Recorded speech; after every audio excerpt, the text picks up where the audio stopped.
ప్రముఖ సినీ నటి శ్రీమతి సంగీత గారి ప్రారంభించారు. IVF చికిత్సలో 25% భారీ discount, free doctor consultation, free ultrasound scan. 49 అంటే సంతానం, 49 అంటే సంతోషం. నమస్తే, వెల్కమ్ టు యోయో టీవీ.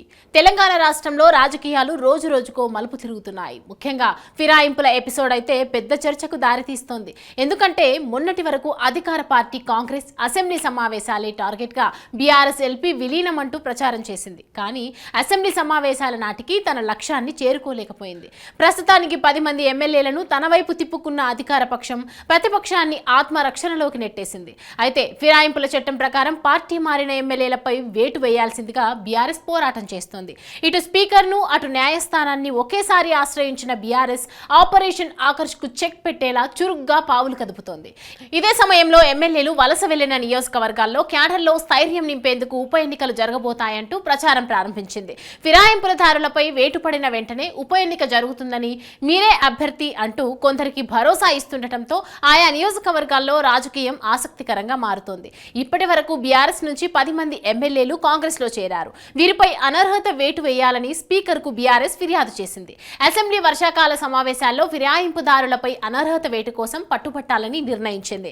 మరోవైపు క్యాడర్ ను కాపాడుకోవాలంటే ఇప్పటి నుంచే ఎన్నికల వాతావరణం ఏర్పడేలా చేయాలని ప్లాన్ చేస్తోంది. ముఖ్యంగా పార్టీ క్యాడర్ పటిష్టంగా ఉన్న చోట్ల ప్రత్యామ్నాయ నేతలను ఎంపిక చేసి ఇప్పటి నుంచి ఉప ఎన్నికలు జరుగుతాయన్నట్లే పనిచేయాలని సూచిస్తోంది. ఈ నేపథ్యంలోనే బీఆర్ఎస్ అధినేత కేసీఆర్ సొంత జిల్లా మెదక్లో కొందరు ఎమ్మెల్యేలు పార్టీ మారుతారనే ప్రచార నేపథ్యం ట్రబుల్ షూటర్ హరీష్ రావు రంగంలోకి దిగారు.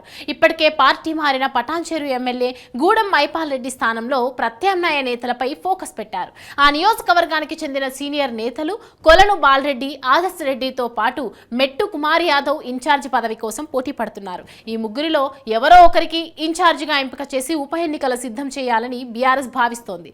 అదేవిధంగా మిగిలిన 9 నియోజకవర్గాలపైన గులాబీ పార్టీ ఫోకస్ చేసింది. ఒకవైపు ఎమ్మెల్యేలు చేజారకుండా చూసుకుంటూనే పార్టీ మారిన ఎమ్మెల్యేలపై అనర్హత వేటు వేయించాలని పట్టుబడుతున్న బీఆర్ఎస్ కొన్ని నియోజకవర్గాల్లో ప్రత్యామ్నాయ నేతలను సిద్ధంగా ఉండాలని సూచిస్తుండటం హాట్ టాపిక్ గా మారింది. కారు పార్టీకి గట్టి పట్టున్న ఉమ్మడి కరీంనగర్ జిల్లాలో జగిత్యాల ఎమ్మెల్యే సంజయ్ కుమార్ పార్టీ మారగా ఆయన స్థానంలో ఇన్ఛార్జిగా సీనియర్ నేత ఓరుగంటి రమణారావు, జెడ్పీ చైర్పర్సన్ దేవ వసంత పోటీ పడుతున్నారు.